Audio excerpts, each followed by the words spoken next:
What do you think of when I say ninja? You might be thinking of men dressed head to toe in black, disappearing into the night. But in reality, is that what ninjas are? The image of ninja has been so heavily influenced by Japanese pop culture, and there are many misconceptions and myths about them. Let's take a look at ninjas and find out exactly what they are and bust some myths about them. Nowadays, you can get a glimpse into the ninja culture by joining a ninja tour in Japan.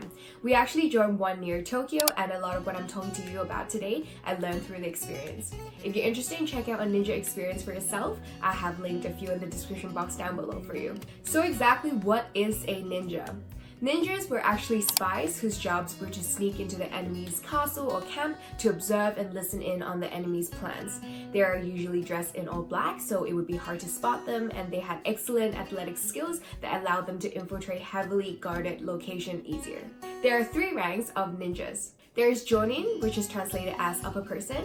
That's the highest rank of the ninjas, representing the group and hiring out mercenaries. Then there was Chunin, which means middle person, and they were assistants to the Jonin. At the bottom was the Genin, which is translated as lower person, and they're the field agents that are drawn from the lower class and assigned to carry out the actual missions. Alright, what is a ninja clan?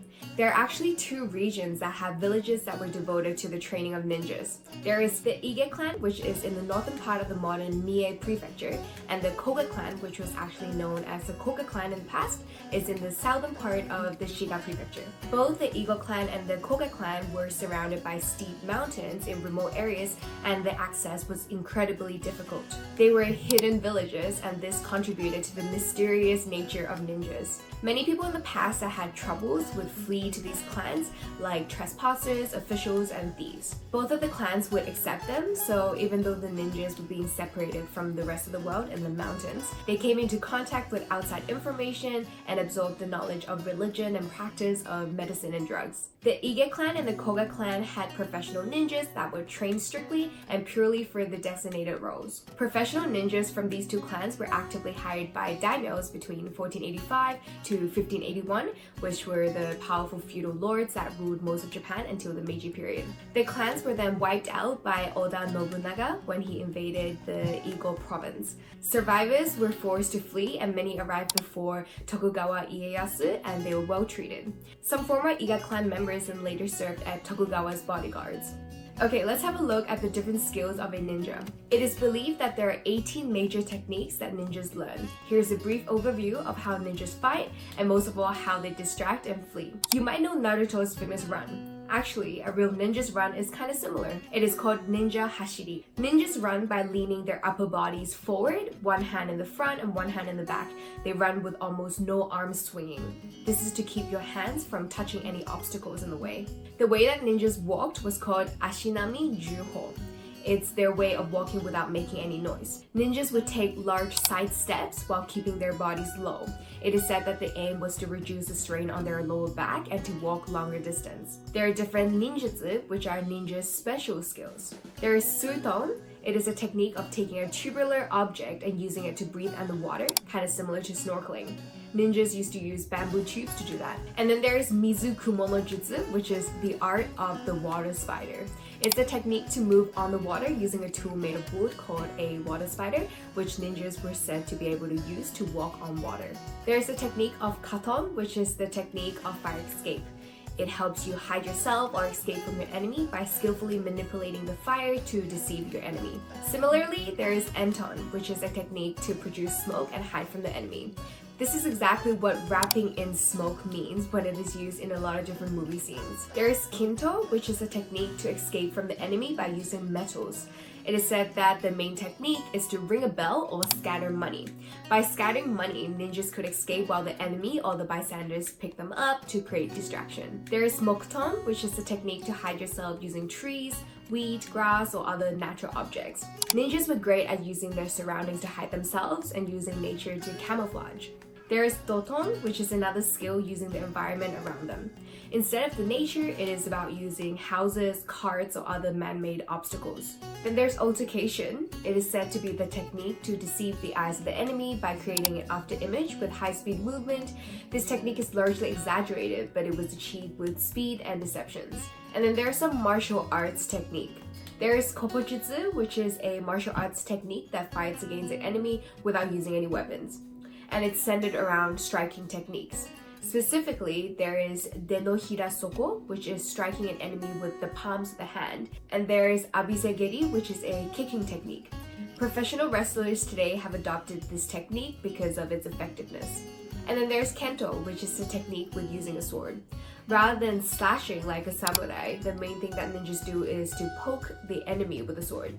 Then there's Sojutsu, which is a ninjutsu that uses a spear to strike or hit an enemy. It seems that the spear was often used because it keeps a distance between the ninja and the enemy. And then there is shuriken. The skill of the shuriken is to use different types of shuriken to fight and create distractions with techniques like throwing, stabbing, piercing, and causing distractions. I'm going to talk about shuriken a little bit more later in this video. And there's kajutsu, where ninjas use bamboo cylinders filled with gunpowder to create fire. They would smoke it, create smoke to distract the enemy, ignite different objects to create distractions, use it as a light or to keep warm. Then there's kiai-jutsu, which is the technique of sinking the spirit of the enemy. It is a technique to depress the enemy, similar to what you might think of harassment in the modern days. Then there's kyomon. It's the art of fitting in with the society so the ninjas could blend in and wouldn't get caught. There's yuge, which is the knowledge of art. Understanding culture activities like tea ceremony and flower arrangement were said to be useful for gathering information and infiltrating activities. Which ones of these ninja skills are you most curious about? Let us know in the comment section down below. By now you probably have a clear image of ninjas, but there are quite a few misconceptions out there and I want to bust some of them. The myth about ninjas always wearing black. Yes and no. Ninjas wear all black when they're spying and moving in the night. They are covered from head to toe in black clothing with just their eyes showing to help them move quietly and quickly. But a large part of a ninja's job is to spy when hiding in plain sight from their enemies.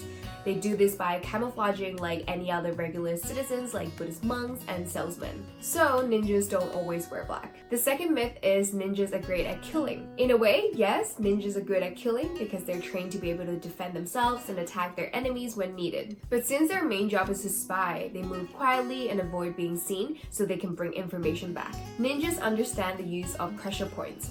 Similar to acupuncture, there are certain points on people's bodies that are connected. By understanding these pressure points and applying the right techniques, they are able to immobilize their opponents. The third myth is that ninjas can just disappear. While ninjas move quietly in the night, they can't just simply disappear. It is the ninja's job to master how to assess the situation and learn when to flee. They're taught to master the art of escape since their job is to bring the information back. They are masters at distracting their opponents and causing diversions. Another myth is that ninjas throw ninja stars to kill. You know the ninja stars that I'm talking about, right? Ninjas throw them in movies and animes to kill their opponents. That is actually not quite accurate. The ninja star that's shaped like a star is just one of the many different types of shuriken that ninjas use. You can see some of the many types over here. The word shuriken refers to the type of Japanese concealed weapons. Instead of throwing them at the enemies, they're mainly used as hidden daggers and to create distractions. Throwing it would be a last resort a lot of the time since that would mean losing their weapons. Actually, during the ninja experience that we went on, we learned that ninjas rarely throw the type of shuriken that you see in movies, the ninja stars, at their opponents because they are the ninja's omamori, which is a lucky and protective charm that they keep close to their hearts as protection. It is also believed that poisons were placed on shuriken to paralyze the opponents so the ninjas could escape. As mentioned before, it is not the ninja's job to kill. Instead, they spy, collect information, distract, flee, and then report. Are there still ninjas out there? A lot of people think that there's still ninjas in Japan, but in reality, there are no real ninjas in the modern days, the ones that spy and assassinate, at least that we know of. Often being called the last ninja, Junichi Kawakami is the 21st family member of the Koga clan. Kawakami was trained by his family and has the knowledge passed down through generations. But he's not going to take on any more disciples because he believes that the art of ninja doesn't fit in the current era. I've only scraped the surface when it comes to the beauty of ninjas. If you want to find out more about ninja, make sure to check out our blog that I'm going to link in the description box down below. If you have any questions about ninjas or have something you'd like to share with us, make sure to leave it in the comment section down below or DM us on Instagram. We'd love to talk to you. If you want to find out more about Japanese culture or Japan in general, make sure to subscribe and press the bell notification. Thank you so much for watching, and I'll see you next week.